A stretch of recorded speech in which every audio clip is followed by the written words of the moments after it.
Hi BookTube, I'm here with my June wrap-up. I had a bit of a teeter-totter month, meaning that I read 5 books in total, which isn't too bad, but 2 of those books were 1-star ratings and 3 of them were 5 stars, so it's kind of, there's like no in between. It was just up and down. Yeah, so I'm going to start with the bad books first and get them out of the way and hopefully end on a positive note. So first off is If on a Winter's Night a Traveler by Italo Calvino. Yes, I didn't enjoy this. I thought it would be right up my alley. It's experimental, postmodern. It's, the formatting is what drew me to it. You have alternating chapters. The first bit, which starts off as second person, so it addresses you. It's, you are about to begin reading Italo Calvino's new novel, If on a Winter's Night a Traveler. That's not an introduction or prologue or anything, that's the first chapter.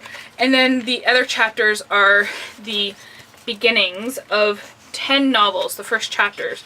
And each are kind of stopped after the first chapter, and you are on a quest to kind of find out why.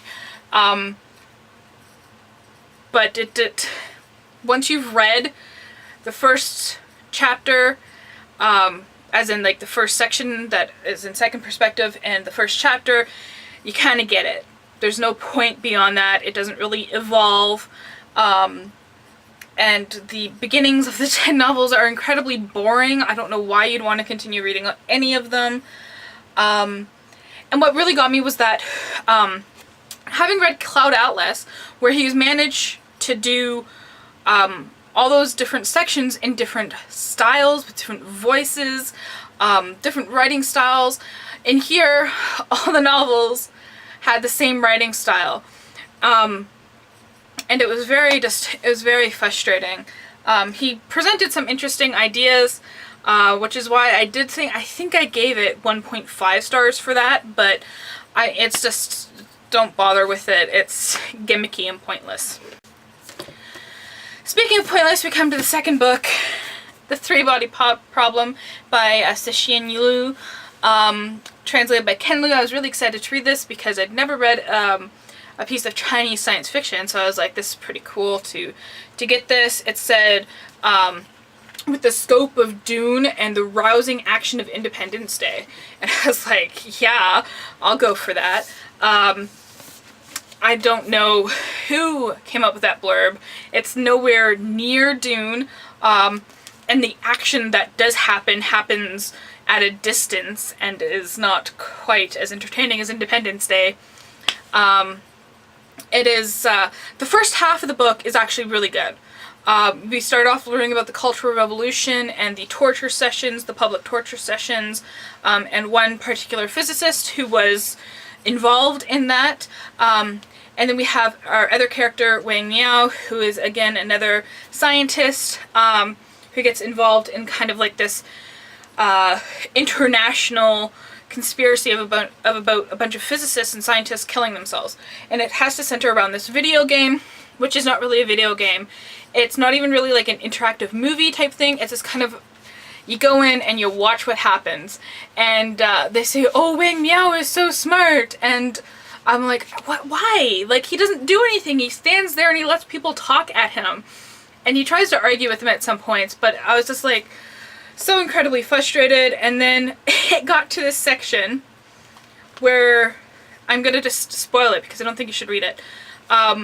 These humans then believe that the aliens who have kind of created this video game are looking for a new planet to live on, and they want to live on Earth, but they want to also wipe out humanity. And so these humans are actually like, yeah, come to Earth and wipe us out, like kill us all. It's totally cool with us. And I'm just like, unbelievable. Like, it was just unbelievable in every sense of the word, pointless, and just very ultimately frustrating. So yeah, I'd say give this a skip. Okay, on to the good books. So I listened to an audiobook, and that would be book 8 in the Wheel of Time series. It was The Path of Daggers by Robert Jordan. And I mentioned before that there's kind of like this pattern within the books where you have one book that's kind of all kind of character and not much action happens, and then the next book is full of action, and book 8 was full of action. Lots of stuff happened. There were lots of battles, really cool stuff, and it kind of ended on a cliffhanger, and I really want to find out what happens next. So I'm really excited to start that in July. On the same note, I also picked up this book. This was unintended. I found this in a thrift store for $1. Nice hardcover, illustrated, The World of Robert Jordan's The Wheel of Time. This is known as the Book of Bad Art. I'm just going to show you one or two pictures here.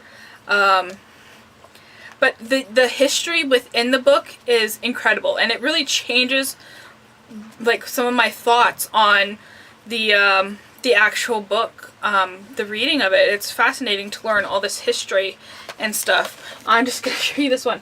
The proportions of his face are all off there. Yeah, it looks very kind of amateurish. Yeah, so it is. I laughed at this one, noticing like he's like so disproportionate there.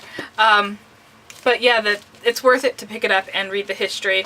It came out after book 7, so it only goes up to book 7, so there's no spoilers for the second half of the series, which is really cool.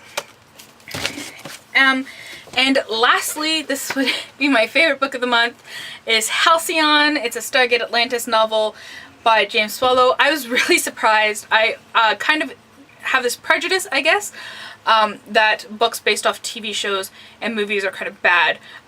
This proved me wrong. This is really good.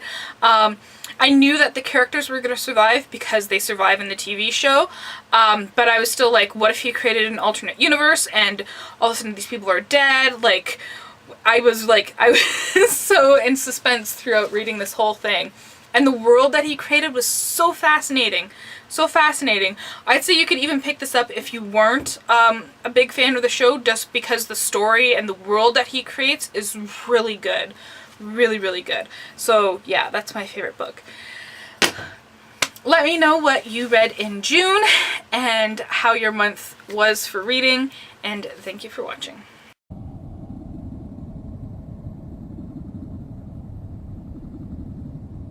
Last time we were on one of these ships, McKay was able to open the door by cutting right into the wall. You mean like with a knife? You have a knife? One for them to find, one to keep. Everybody knows that. Right. Forgot all about that rule. Well, it's a good thing I'm here. Right. Now, just take your time. I said take your time. I hit the exact spot you were pointing at. All right, all right. Anybody else have a knife?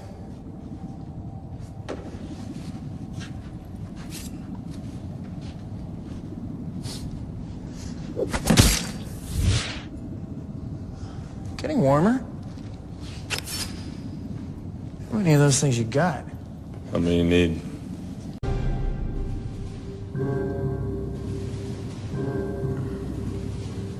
You have a hell of a time going through airports.